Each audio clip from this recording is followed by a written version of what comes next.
I should have listened the first time doubt crept in. A whisper in my gut. A shadow in her smile. A missed glance too quick to catch unless you were looking for it. And God knows I wasn't looking for it, because when you love someone the way I loved Emma, you become blind to everything except what you want to believe. And I wanted to believe her more than anything, even when her stories didn't add up, even when the warmth in her voice cooled at night, when business trips extended longer than planned and photos shared lacked context or clarity.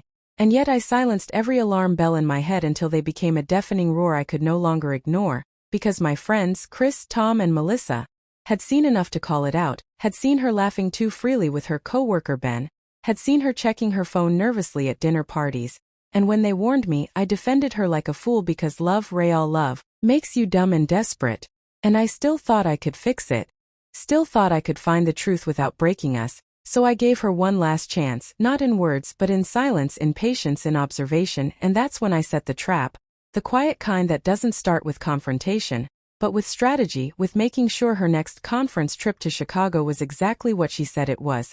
So I booked my own flight 2 days before hers, stayed in a hotel across from the venue, watched as she checked into a different one entirely, and followed from a distance as she met him, Ben, the coworker who smiled too much, stood too close, who touched her waist like it was his by right and not by secret.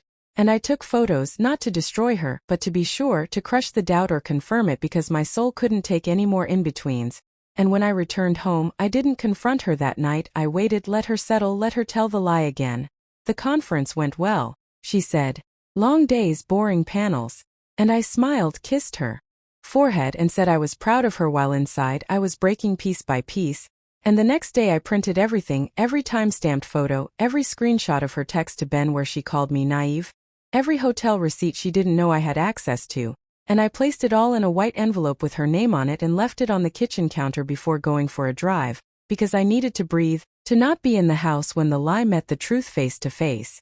And when I came back, she was sitting on the floor in tears, but not the kind that screamed remorse, the kind that begged not to be caught, the kind that said, "Why did you look?" Not, "I'm sorry you had to see." And when I asked her why lie, why cheat, why drag me through months of deception, she just said, "I didn't think you'd find out." And in that moment I realized that some people aren't sorry for the betrayal, only for the consequences, and I walked out without another word. But the story didn't end there. Because Emma wasn't the only one who had secrets, and as I tried to move on, tried to forget the years I gave to a woman who never deserved them, I found out the trap had revealed more than her betrayal. It had uncovered a pattern, a long line of lies that stretched back before I even proposed, lies involving our finances, her supposed miscarriage 2 years earlier that I now believed never happened at all, and as I dug further, aided by Melissa, my ever-loyal friend who once tried to warn me, I found hidden credit cards, private messages to other men, accounts I never knew existed, and that's when I realized Emma wasn't just unfaithful, she was masterful at deception, and what broke me most was that I had once called her my soulmate, had once whispered promises to her under the stars, promises I meant, and now those same stars seemed to mock me with every glance, and yet there was peace in the truth, a brutal, raw kind of peace that comes only when the fog lifts and you see everything clearly for the first time. And I remembered every time she made me doubt myself, every time she made me feel paranoid for asking simple questions, every night she came home late with a new excuse wrapped in a smile, and I thanked the part of me that finally said, "Enough," the part that laid the final trap not to ruin her, but to save myself, and I rebuilt from there, slow, cautious but stronger, surrounded by friends who never said, "I told you so," only offered support. And as for Emma, she tried to come back months later, tried to say it was a mistake, that she missed me, that I was the one she truly loved. But by then I had learned that love without respect is just manipulation wearing perfume, and I didn't even open the door, just left her on the porch with the same envelope she once cried over.